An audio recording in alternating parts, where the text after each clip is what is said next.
dialogue, c'est toujours utile de dialoguer. Deux, trois points qui étaient amusants. Elle a parlé de ce qu'elle appelle le marronnier des PME, en insistant sur le fait qu'on parle beaucoup des PME en période électorale et un peu moins par la suite. Donc on était au moins un premier point de convergence avec elle. Alors évidemment, ensuite, il y a des questions qui ont été beaucoup plus difficiles. On a abordé la question du nucléaire, on a abordé la question du temps de travail, et là, sa logique n'est pas la nôtre, notamment sur le temps de travail, puisqu'elle s'oriente vers le partage du temps de travail et elle veut aller vers 32 heures. Et c'est évident pour une entreprise, c'est un non-sens. Pour nous, au contraire, il faut davantage de croissance. C'est l'objectif de l'entreprise et c'est pas simplement de réduire le temps de travail. C'est la croissance qui fait l'emploi et c'est la croissance aussi qui fait le volume de travail d'une entreprise. L'emploi ne se décrète pas, on le sait bien, et on sait également que pour faire davantage d'emplois, il faut qu'on ait davantage de croissance, il faut que les entreprises aient davantage de marché, que leur carnet de commandes se remplisse, et c'est comme ça qu'on arrivera à sortir du chômage. Et c'est pas simplement en disant qu'on va réduire le volume de travail et on va le partager entre tous. C'est un calcul qui n'est pas le nôtre et c'est le choix que ne partage pas la CGPM. Est-ce qu'il vous a semblé qu'Eva Joly répondait aux demandes des chefs d'entreprise, d'assouplissement du code du travail, de plus de liberté?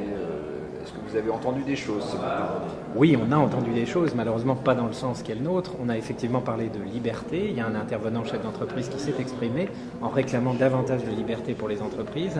Et la réponse qu'on a entendue, c'est de nous dire que les contraintes écologiques doivent s'imposer à tous. Autrement dit que ça doit primer sur la liberté. Ce n'est pas la conception qui est la nôtre.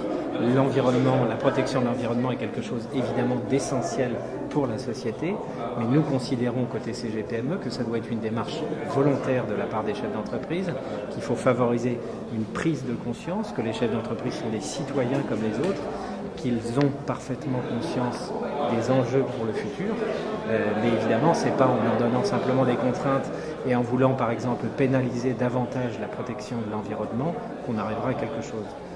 Madame Joly a également soutenu que les emplois verts, on pourrait créer 1 million d'emplois verts. Est-ce que vous pensez qu'effectivement c'est possible? Si ça pouvait l'être, ça serait une excellente chose. Certainement, les emplois verts sont un facteur de développement de l'emploi, ça c'est une évidence. Maintenant, les choses ne seront pas du jour au lendemain. Il ne faut pas considérer que c'est des emplois qui vont venir remplacer d'autres emplois. C'est-à-dire que quand elle nous parle de ralentissement de la filière nucléaire, on sait très bien que ça aura des conséquences absolument désastreuses en termes d'emploi, notamment pour tous les sous-traitants. Même chose en ce qui concerne l'automobile.